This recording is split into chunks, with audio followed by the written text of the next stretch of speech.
différents, tous pareils. Le premier forum sport et handicap s'est tenu il y a quelques jours dans la banlieue grenobloise. De nombreuses initiations de parasport étaient proposées. La 22e édition du Festival international du cirque de Grenoble se prépare. Certains ont déjà décidé de re-signer et d'autres viendront pour la première fois au Palais des Sports. Ce sera en novembre prochain. Et puis un colloque organisé samedi aux archives départementales autour du 5e centenaire de la mort du chevalier Bayard. Stéphane Gall, historien enseignant-chercheur à l'Université Grenoble-Alpes, est l'invité de ce JT. Bonsoir à tous, ravi de vous retrouver dans ce JT du vendredi 11 octobre 2024. Du lundi au vendredi à partir de 18h, l'essentiel de l'actualité du Grand Grenoble. Et on commence par un petit moment de poésie. Ça repose cette semaine. Si vous dormiez ou si vous avez peut-être raté les aurores boréales qui ont embrasé le ciel dans la nuit de jeudi à vendredi, du rouge, du rose, du mauve, du violet, des jeux de lumière particulièrement remarquables du côté de Loisan. En témoignent les webcams de l'Alpe d'Huez et de la Grave. Un phénomène déjà observé en mai dernier dû à l'activité intense du soleil, une importante éruption et une orientation magnétique favorable. Et le spectacle n'est pas terminé puisque la comète Chuchinchan Atlas devrait être visible dès ce vendredi soir à l'œil nu en direction de l'ouest, ce qui ne se produit qu'une à deux fois par siècle. Elle devrait rester visible pendant une semaine. Plus terre à terre, l'Isère ne compte plus que 9 députés et une nouvelle campagne législative se prépare sur la première circonscription de l'Isère après la démission d'Hugo Prévost, mis en cause pour harcèlement moral et violences sexuelles et exclu du groupe LFI. La gauche espère conserver son siège à l'Assemblée nationale. Deux noms circulent, celui de Lucie Castet, ex-candidate au poste de Premier ministre, affiliée pour l'instant à aucun parti. Elle aurait le soutien des Verts et de LFI, qui pose comme condition qu'elle siège dans son groupe. Mais le Parti socialiste pourrait lui préférer une locale, Amandine Germain, conseillère départementale, déjà pressentie sur cette circonscription en juin, avant qu'elle ne soit fléchée pour la France insoumise.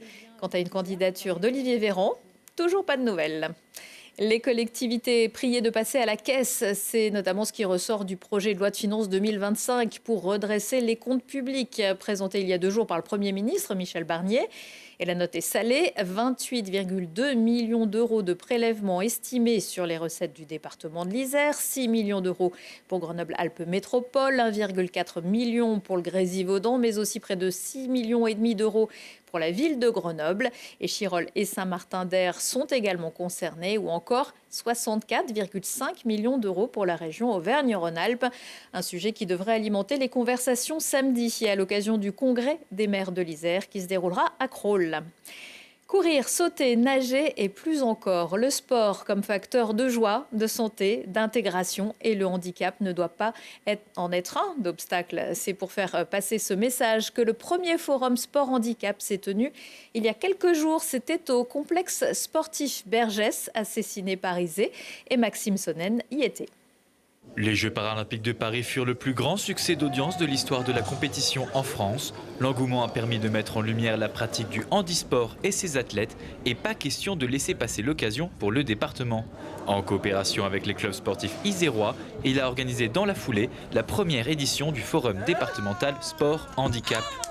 C'est important pour 2 choses. La première, c'est un message envoyé aux parents en disant n'hésitez pas à inscrire vos enfants en situation de handicap dans des clubs et aux clubs de dire recevez ces jeunes en situation de handicap parce que c'est important pour l'inclusion et c'est important pour la société d'une manière générale. Les associations présentes au forum animaient des stands et des entraînements pour attirer leurs futurs adhérents. Foot-fauteuil, basket-fauteuil, volley assis, handbike ou encore boxe. De nombreuses activités étaient libres à laisser et amateurs et champions se côtoyaient pour s'informer et renseigner. C'est de la bonne humeur, c'est de la convivialité et puis c'est des sourires, des pépites dans les yeux. Ça c'est hyper important. Je suis sportif de haut niveau en ski alpin adapté. Sport adapté, du coup pour le handicap psyché et mentaux. Je suis double champion du monde et double vice-champion du monde, du coup sur cette année, sur ma première année de compétition. Du coup moi je suis autiste Asperger, j'ai des grosses difficultés de coordination et de dissociation, haut du corps et bas du corps et du coup oui ça va affecter ma performance. Ange Carzola était présent au forum aux côtés de nombreux athlètes handisport de haut niveau pour représenter la team Isère. Cette équipe est composée de 21 champions internationaux isérois de sport adapté, une branche du parasport consacrée aux handicaps mentaux. C'est toute la team qui a été créée il y a 2 ans par le département, justement pour pouvoir permettre à ces sportifs de toucher une subvention pour les aider dans leur conquête d'aller chercher des titres au niveau international. Le sport adapté ne fait plus partie des Jeux paralympiques depuis l'an 2000 suite à plusieurs scandales de triche. La team Isère milite activement afin de les réintégrer pour avoir une chance de briller aux Jeux d'hiver de 2030 dans les Alpes françaises. Et pourquoi pas en faire son métier? Pour tous ceux qui souhaiteraient aller plus loin, allier un jour l'utile à l'agréable, un forum des métiers du sport aura lieu samedi de 10h à 15h au complexe Victor Hugo à Pont-de-Clé. Plus beau, plus haut, plus fort. À Grenoble, on n'a pas les JO, mais on a le Festival international du cirque au Palais des Sports. Les premiers éléments de l'édition 2024 ont été transmis lors d'une conférence de presse dans les locaux du département de l'Isère qui soutient de façon importante ce rendez-vous. Le festival qui soufflera cette année ses 22 bougies et réunira quelques-uns des meilleurs numéros du monde, dont certains inédits. J'essaye toujours de créer quelque chose de nouveau. Quand j'ai créé le festival, je voulais faire ce qui n'existait pas en France, c'est-à-dire 2 pistes. Alors ça existait aux États-Unis, c'était l'American Circus. Et là, je me suis dit, je veux faire comme eux. Après, j'avais un ami qui est Gérard Louvain qui me disait toujours, mets un orchestre, mais un vrai. On est parti au ras de l'échelle et on est passé 3e mondial, mais c'est compliqué parce que devant nous, il y a 2 cirques d'État. Donc ça nous booste et on essaye de bien faire. C'est pour ça qu'il me faut un jury qui soit connaisseur ou qui aime le cirque pour pas qu'on dévie, quoi. La surprise, c'est Adriana Carambeu qui m'a rappelé exactement il y a 8 jours en me disant « Guy, je veux revenir à Grenoble ». J'ai vraiment aimé l'année dernière, elle est représentante mondiale de la Croix-Rouge et elle me dit je pense que ça fait partie aussi de ma mission parce qu'il y a des familles, il y a des enfants, il y a tout ça. On sent un engouement, à nous de faire tout ce qu'il faut pour les recevoir. C'est toujours essayer de mettre plus haut et d'aider les artistes aussi à se dépasser, essayer de penser à tout. Et si demain, j'en sais rien, je peux mettre 3 pistes, pourquoi je ne mettrais pas 3 pistes? Et aussi d'amener dans les numéros de cirque des numéros qui ne sont pas forcément circassiens. Pour que ça dure. Exactement. Merci. Le festival se déroulera du 21 au 24 novembre. Plus de 18 000 personnes sont attendues. Le 30 avril 1524, périssait à l'âge de 48 ans, oui c'est jeune, et Pierre Terrail de Bayard, dit le chevalier Bayard. On célèbre donc cette année les 500 ans de la disparition de cet illustre personnage, né à Pontcharrat. Les archives départementales de l'Isère lui consacrent une exposition et c'est dans ces très beaux bâtiments qu'aura lieu demain samedi un colloque à son sujet. Stéphane Gall, bonsoir. Bonsoir. Vous êtes historien, enseignant-chercheur à l'université Grenoble-Alpes et vous organisez ce rendez-vous avec l'Académie Delphinale. Qu'est-ce qu'il a d'intéressant, le chevalier Bayard ?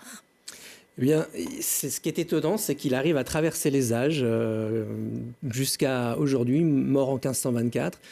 Et aujourd'hui, on en parle encore, mais peut-être qu'on en parle beaucoup moins qu'à une certaine époque. Et en tant qu'historien et chercheur, là, l'intérêt, c'est d'essayer de montrer quelle est l'actualité scientifique autour de Bayard aujourd'hui, d'où ce colloque qui se tient aux archives départementales, parallèlement à la belle exposition qui a été inaugurée il y a quelque temps. Bayard, il s'est illustré très jeune, c'est une de ses particularités. Alors, il a un nom plus compliqué que Chevalier Bayard, Pierre Terrail. Pierre Terrail, Ah, voilà. oui. Il s'est illustré, oui, et il a été un peu comme les athlètes d'aujourd'hui. Il a été formé très jeune à un métier qui était celui des armes. Mais d'abord, il fallait savoir monter à cheval et manier vraiment très très bien sa monture, puis manier les armes, savoir porter l'armure qui était relativement lourde.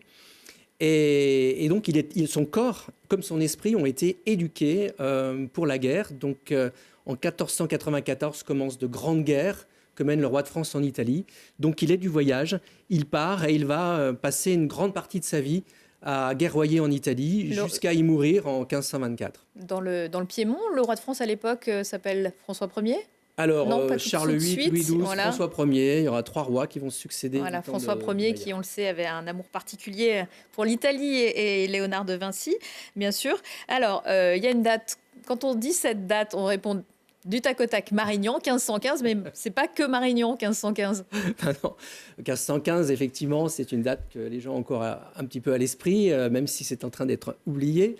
C'est une bataille, Marignan, effectivement, mais c'est une bataille qui symbolise un petit peu ces guerres d'Italie et ces rêves, ces ambitions des rois de France en Italie, où s'illustre la noblesse française et où on poursuit ce rêve d'avoir royaume à Naples d'abord, puis ensuite un duché à Milan.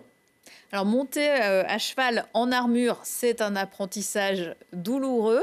Vous en avez aussi fait les frais. Vous avez testé ça lors d'une traversée des Alpes. Voilà, c'est ça. Parce qu'en fait, derrière le héros Bayard, l'intérêt, c'est de creuser qui était l'homme et quelles étaient les conditions de vie de ces hommes de guerre au début du XVIe siècle. D'où une expérimentation, effectivement, qui a été réalisée il y a quelques années, de traverser des Alpes 2019, en armure, voilà, c'est ça. Et de porter soi-même l'armure en montagne, comme l'a fait Bayard. Et il était parmi des milliers d'autres qui portaient leurs armes, leurs armures, à cheval, à pied, pour traverser les Alpes, ce que faisaient toutes ces armées qui allaient de France en Italie ou d'Italie en France. Lors de vos recherches sur le chevalier Bayard, qu'est-ce qui vous a le plus étonné ? Alors, ce qui m'a le plus étonné, peut-être, c'est que ce personnage garde un côté attachant, malgré son image de guerrier, de va-t-en-guerre. Il était aussi très attentif aux autres, à ses camarades de combat, à ses ennemis, pour lesquels il avait quand même certains égards. Et puis, curieusement, aux femmes, à une époque où la condition féminine n'était quand même pas très enviable, eh bien, il garde un regard assez bienveillant jusqu'à s'intéresser aux prostituées repenties de Grenoble. Et ça ne fait pas partie de la géographie du héros. C'est dans les archives municipales de Grenoble. Il s'intéresse aux filles repenties de Grenoble, auxquelles il cherche à donner un abri pour qu'elles puissent vivre autrement leurs conditions de femmes. D'où vient la fameuse phrase « sans peur et sans reproche » ? Alors ça, c'est une phrase qui, dès la première biographie de Bayard, lui est accolée. Et ça va rester comme l'illustration du chevalier le plus accompli et de l'idéal chevaleresque et nobiliaire de son temps. Alors, lors de ce colloque, Jean Serrois, journaliste bien connu, cinéphile averti, proposera Bayard et le cinéma, un rendez-vous manqué. Alors, manqué pas tout à fait. Il y a le film de Gérard Jugnot de 1988. On va regarder quelques images. C'était particulier quand même. C'était comme ça, vous qui avez documenté... Alors là, on voit la traversée des Alpes. En fait, oui. Étonnamment, c'est peut-être un des rares films, le seul peut-être à le montrer. Est-ce que Bayard, il a des... que reste-t-il aujourd'hui du chevalier Bayard en Isère? Il y a le château à Pontcharrat? Alors, il y a un château à Pontcharrat qui est privé. Il y a une statue place Saint-André. Donc, il y a des portraits, une exposition, enfin des documents d'archives qui sont aux archives départementales de l'Isère. Mais c'est vrai que ce personnage, curieusement, n'a pas de musée. Et il reste un petit peu... Il y a un problème, on va dire, mémoriel autour de Bayard. Sans doute lié au fait qu'il était un guerrier et que les héros militaires aujourd'hui ont peut-être moins bonne presse qu'à une certaine époque. Mais peut-être que vous allez redorer son blason. Alors, le but, c'est pas de redorer le blason de Bayard, mais c'est vraiment, du moins du chevalier Bayard, mais peut-être de mieux connaître qui était Bayard, derrière le chevalier, avec un grand C. Donc là, on revient au contexte, à son temps, à la manière dont on vivait, combattait, rêvait et mourait en 1524. Il a encore des descendants ?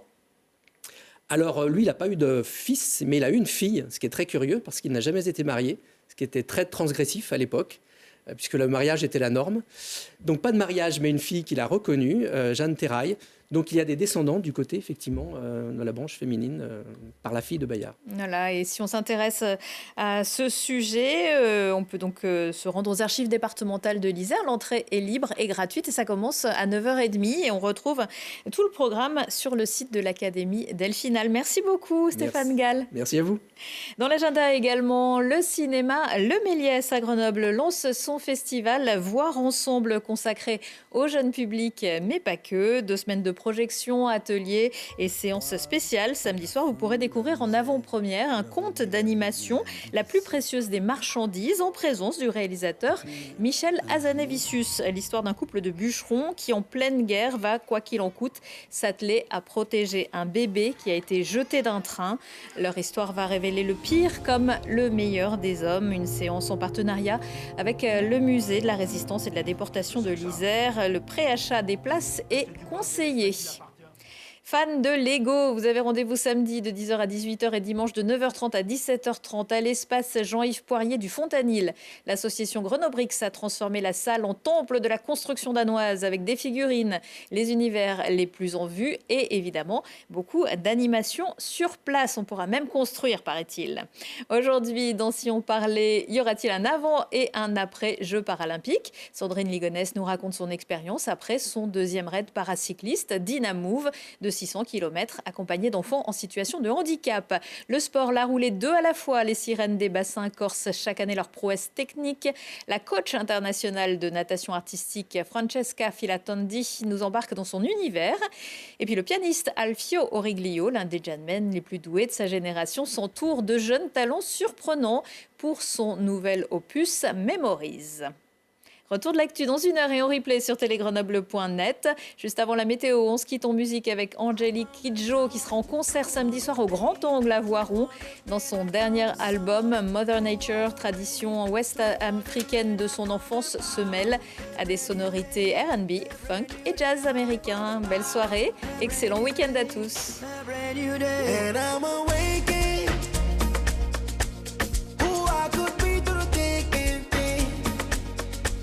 My song and I'm finding